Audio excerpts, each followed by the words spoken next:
जिन्होंने गलत किया है, जिन्होंने सरकारी लैंड, जिन्होंने फॉरेस्ट की लैंड घेरी है, उनको छोड़ा नहीं जाएगा। स्टेटहुड कहा है सरकार ने कि जब अप्रोप्रिएट टाइम आएगा स्टेटहुड मिलेगा।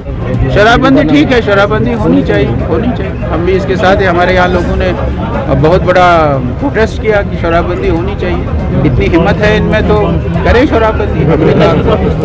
एमसी के सबसे ज्यादा जो रूट वर्कर्स हैं वो निकल के बीजेपी के पास आए हैं। जो हमारे प्रधानमंत्री जी और होम मिनिस्टर साहब ने स्टेटहुड के बारे में पार्लियामेंट में कहा है वो इंशाल्लाह हो जाएगा, लेकिन वक्त आ गया। अब जानते हैं कि फॉरेनर यहाँ पे कौन है, जरूरी नहीं है, अक्लमंद के लिए इशारा काफी है।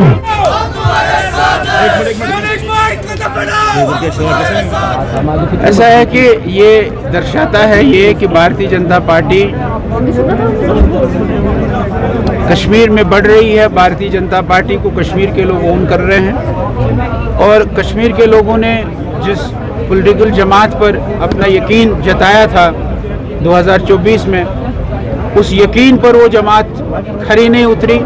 उस जमात ने लोगों के साथ धोखा किया है और इसलिए भारतीय जनता पार्टी एक ऐसी जमात है सारे हिंदुस्तान में जो काम करके दिखाती है, जो काम करके अपनी बात को बताती है। इसलिए भारतीय जनता पार्टी के साथ आज कश्मीर में भी बहुत सारे लोग भारतीय जनता पार्टी के कायल हो रहे हैं। इसलिए भारतीय जनता पार्टी इन्होंने ज्वाइन की है।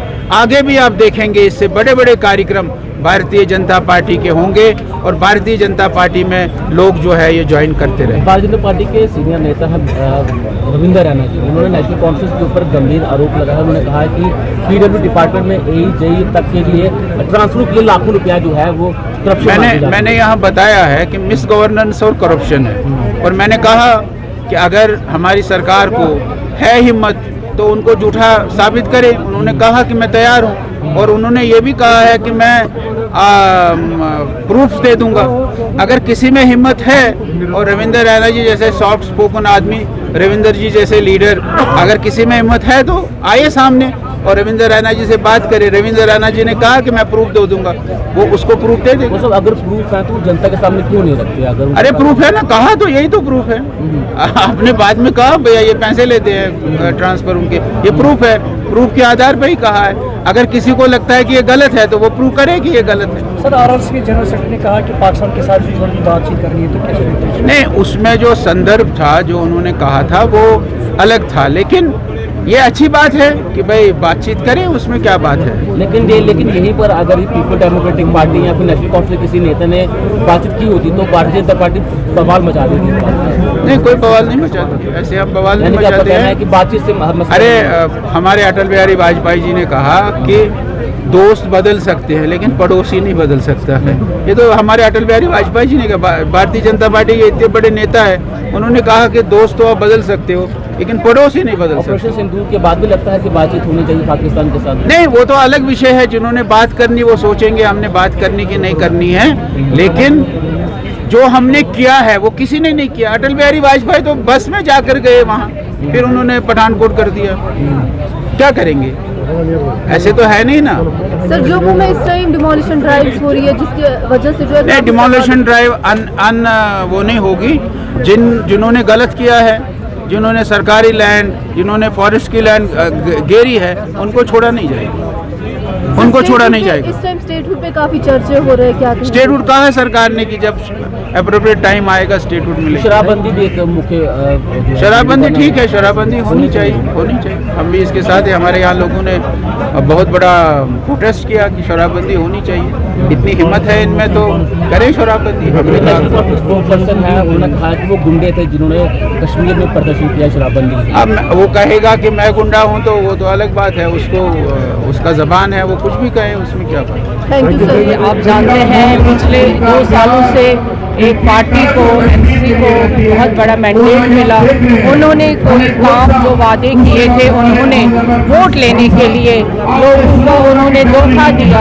आज आप उस धोखे को देख रहे हैं कि बीजेपी का दामन आज हर कोई थामना चाहता है और उसकी आज मिसाल आपके सामने है कि यहाँ के एमसी के सबसे ज़्यादा जो रूट वर्कर्स हैं वो निकल के बीजेपी के पास आए हैं, क्योंकि यहाँ पे जो मोदी जी की बात रही है, जो विजन है, और मोदी जी के विजन ने जो हमारे देश को एक उन्नति दी, एक प्रोग्रेस दिया है, और हर एक स्टेट में आज बीजेपी की गवर्नमेंट है और प्रोग्रेस और प्रोडक्टिव गवर्नमेंट है, उसके साथ, उस मिशन के साथ, उस विजन के साथ आज हर कोई चलना चाहता है।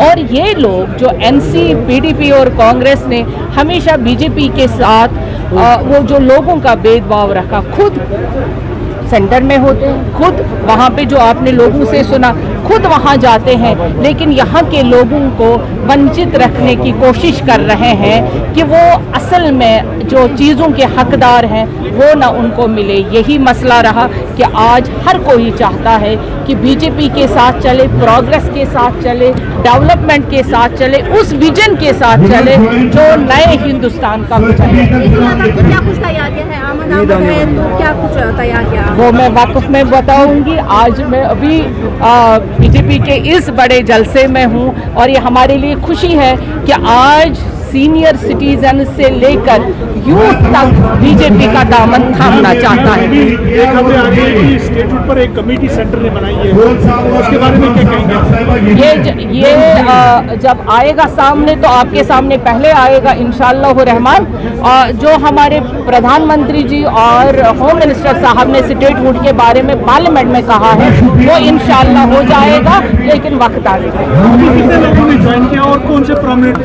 देखिए, इसमें बहुत सारे आपने देखे कितने जो फेसेस है जो वाकई में ग्रास रूट लेवल पे इनका काम कर रहे थे, ब्लॉक प्रेसिडेंट्स, हमारे पास ट्रेडर के जो इनके ट्रेडर्स हैं वो सभी आ गए हैं, और हमें उम्मीद है आने वाले वक्त में जनसैलाब होगा बीजेपी के साथ, वैसे ही जैसे आपने बंगाल में देखा। अच्छा मैम, स्पीच में आपने बोला कि फॉरेनर, किसकी तरफ इशारा की तरफ?